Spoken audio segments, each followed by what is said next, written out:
Salut tout le monde, c'est Guillaume de la chaîne Mon Corps en Avant. Aujourd'hui, petit tour en nature. Et du coup, je voulais parler des 10 muscles les plus importants pour diminuer son stress. C'est pour moi 10 muscles qui vont générer un état de tension sur le corps. Et j'ai remarqué qu'en les relâchant, on avait évidemment un relâchement général aussi qui se faisait suite à la détente de ces muscles. Donc on va voir tout ça tout de suite dans cette vidéo. Si tu veux ne pas louper d'autres vidéos, tu t'abonnes juste en dessous. On se retrouve tout de suite pour la vidéo.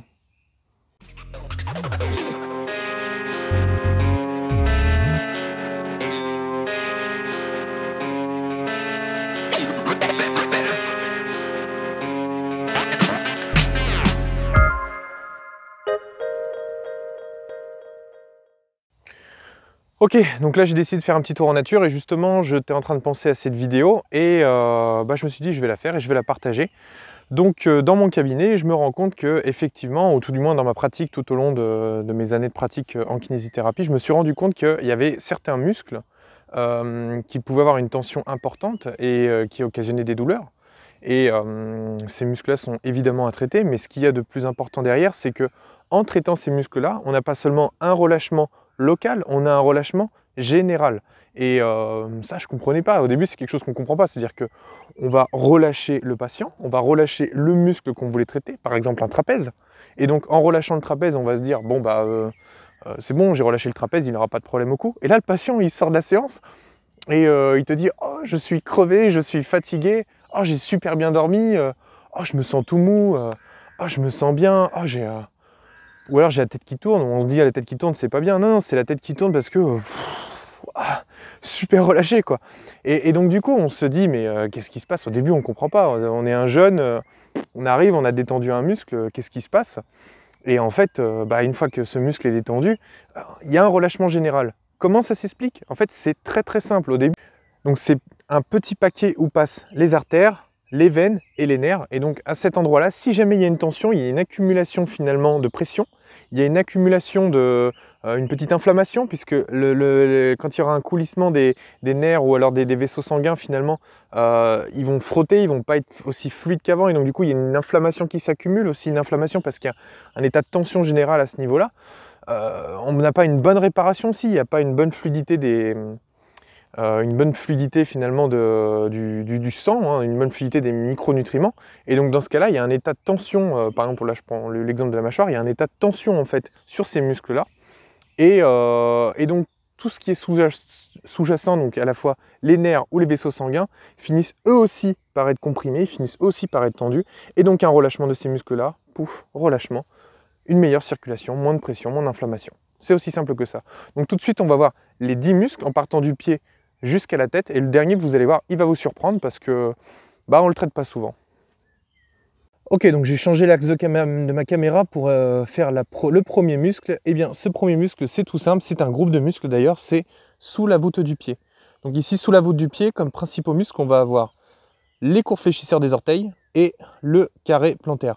Ces deux muscles-là sont les plus gros, il y en a bien sûr plein d'autres, mais en venant faire des pressions finalement sous le pied, ou en venant étirer les orteils, ou en amenant ici comme ceci, en tirer le pied, ou en venant masser avec une balle de tennis par exemple sous le pied, on va venir finalement amener un relâchement sous le pied.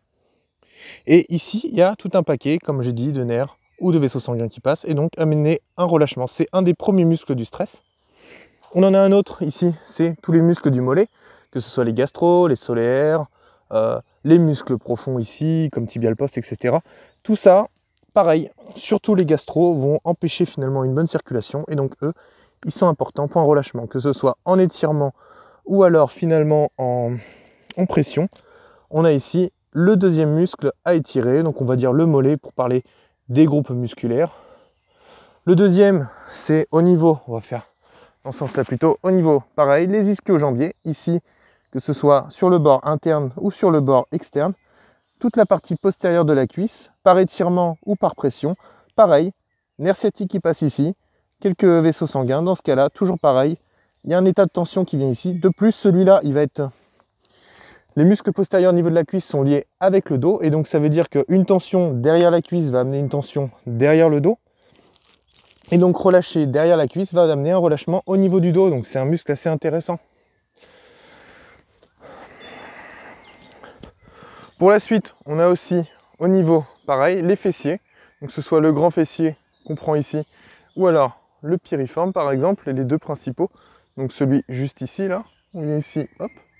Donc cela pareil, étirement ou pression, c'est le quatrième muscle, assez intéressant pour un relâchement général. Le prochain, il est assez complexe, c'est le psoas. Le psoas, en fait, il vient s'insérer, hop, juste ici, là, donc, hop, sur le fémur, et en fait, après, il vient remonter ici pour s'insérer, hop, juste devant, ou alors sur les ailes iliaques. Donc c'est un muscle qui est derrière les abdos, qui vient s'insérer sur la colonne. Donc la colonne, ici on a les abdos, et la colonne pour rappel elle est ici. Donc c'est vraiment un muscle assez complexe. Et on a l'aile iliaque qui est juste là. Hop. Les ailes iliaques, hop. Et donc du coup le psoas il vient ici, hop, ou là. Et donc lui pareil, par des étirements, que ce soit hop, comme ceci, ou alors finalement par des pressions. Alors elles sont assez compliquées à réaliser ces pressions, il y a besoin souvent d'un kiné pour vous expliquer, pour vous accompagner. Le risque c'est de faire trop de pression, de ne pas appuyer au bon endroit, aussi de venir toucher quelques artères et veines qui sont assez importantes ici. Donc vraiment voir avec un thérapeute. Il est aussi assez complexe comme muscle, je pense que c'est le muscle le moins simple à visualiser, donc vraiment à venir traiter à ce niveau-là. Ici, mais c'est un muscle super important, on l'appelle le muscle poubelle ou alors le muscle du stress. Et c'est pas pour rien, c'est parce que c'est vraiment celui-là, si on le relâche, le patient bouffe, il tombe de fatigue. Ok, ensuite deuxième partie où là finalement on va voir sur le haut du corps, et donc sur le haut du corps on va regarder d'abord le sixième muscle. Pour moi le sixième muscle qui est vraiment important, c'est au niveau de l'avant-bras, surtout de la face antérieure. Tout ce qui va être sur la face antérieure ici de l'avant-bras, ça va être super intéressant. Il y a tout un groupe, hein, les fléchisseurs superficiels, c'est vraiment, il y a plein de muscles à ce niveau-là. Venir faire des pressions là où vous sentez des tensions ou des étirements, c'est vraiment intéressant. Ici, il y a tout le paquet de nerfs qui passe, nerf médian, tout le paquet du nerf médian qui va passer juste ici. Et donc du coup, venir ici, c'est vraiment un relâchement. On pourrait dire aussi de l'autre côté. Moi, je trouve que par rapport au stress, on a plus d'effet devant. C'est très dépendant des gens. Voilà. Le mieux, c'est de retenir l'avant-bras. Je pense que c'est le plus simple. Ensuite, on a les pecs. Mais attention, non pas le grand pec. Le grand pec est intéressant. Il faut venir le relâcher. Mais plutôt le petit pec. Donc lui, là, il y a la clavicule juste ici. Hop, on vient sentir, c'est un os tout dur qui vient d'ici, là, sous la gorge. Jusqu'ici l'épaule, ok. De toute façon vous le sentez. Et en fait en dessous on a un petit muscle, souvent c'est là où c'est le plus dur, le plus dur, le plus douloureux, le plus tendu. Et celui-là, voilà, moi il est ici là chez moi. Hop. Je viens ici appuyer pour essayer de le relâcher. De toute façon, si on n'est pas sur le petit pec, on est sur le grand pec, mais ce qui est important c'est être sur une tension. Et donc quand on est sur cette tension ici, on vient forcément travailler pour un relâchement, que ce soit par étirement ou alors par pression. Et donc tout ce qui va être artères et veines qui passent par ici et qui viennent dans le bras peuvent être comprimés à ce niveau-là. C'est ce qu'on appelle par exemple le syndrome du défilé thoracique ou alors syndrome de compression. Et donc du coup, de venir relâcher ici, ça libère l'axe pour venir au niveau du bras. Et donc dans ce cas-là, on a un état de relâchement général. Ensuite, on a l'escalène, donc un muscle assez compliqué à expliquer. Il est devant finalement les cervicales.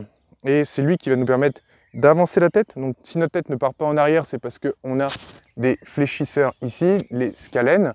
Et ces scalènes, en fait, sont pour moi les muscles les plus importants, assez compliqués à venir toucher. Parce qu'en fait, il ne faut pas venir écraser au milieu. Si on écrase au milieu, évidemment, on vient écraser la gorge. Il faut venir, hop, ici, les relâcher, par ici. Ou alors de venir en étirement, pareil. Autre muscle important, les trapèzes. Alors les trapèzes, eux, ils ont comme particularité de ne pas venir comprimer des vaisseaux sanguins ou des nerfs, ou je veux dire ne pas comprimer un paquet de vaisseaux sanguins et de nerfs. Néanmoins, c'est un muscle du stress, c'est un muscle qui accumule la tension, c'est lui qui permet à la tête de se maintenir.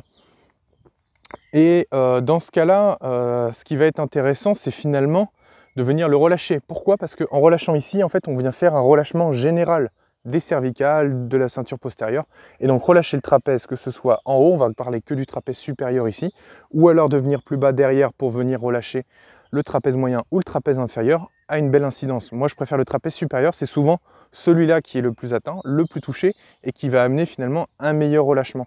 Okay, le dernier, alors lui, très spécial, le muscle masséter. Donc c'est un muscle, en fait, quand on serre les dents, hop, comme ça, on serre les dents, en fait, on vient avoir une mâchoire carrée.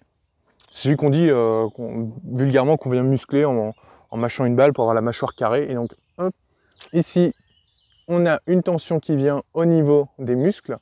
Et donc de venir chercher à relâcher par des pressions ou certains étirements. Étirer le masséter, c'est un peu compliqué quand même, mais tout du moins tout seul. Et ça amène un bon relâchement, hein. Ça, c'est même un relâchement qui a une incidence sur les cervicales. C'est assez incroyable et je pense qu'il faut traiter en fait ces muscles-là parfois pour traiter les cervicales. Moi, je viens au moins toucher pour voir s'il y a une tension, mais on peut venir aussi dans la bouche avec, ou faire quelques techniques au niveau de l'articulation temporomandibulaire, mais et même tout un diagnostic à ce niveau-là. Mais c'est vraiment un muscle qui a une incidence après sur les sous-occipitaux, donc c'est ce qu'on appelle les cervicales hautes, juste en dessous du crâne. Et ce muscle-là, en fait, il y a pareil tout un paquet de muscles et de nerfs juste derrière, et donc du coup, c'est lui qui va amener un état de tension générale. Et donc le relâcher peut même amener une très grande fatigue juste après, donc faut parfois être assez vigilant. Ça m'arrive parfois de faire à certains patients finalement une séance seulement de 10 à 20 minutes au lieu d'une demi-heure, parce qu'en fait, quand j'ai fait ce relâchement, ils sont très fatigués, il faut qu'ils rentrent chez eux, qu'ils assument soit leur journée, soit la soirée, et donc c'est pas forcément évident, et même le lendemain parfois. Et donc on se rend pas compte que finalement ce relâchement, il peut être assez conséquent. Voilà. Si pour toi la kinésithérapie, le sport et la nutrition t'intéressent, tu as un lien dans la description. Inscris-toi et tu recevras des nouvelles de l'équipe en avant. Tu recevras aussi mon e-book sur les 10 points clés du sport. Si tu as des besoins particuliers, que tu as envie de coaching, que tu as envie de progresser, que tu veux éviter de te blesser, tu as mon mail dans la description, contacte-moi.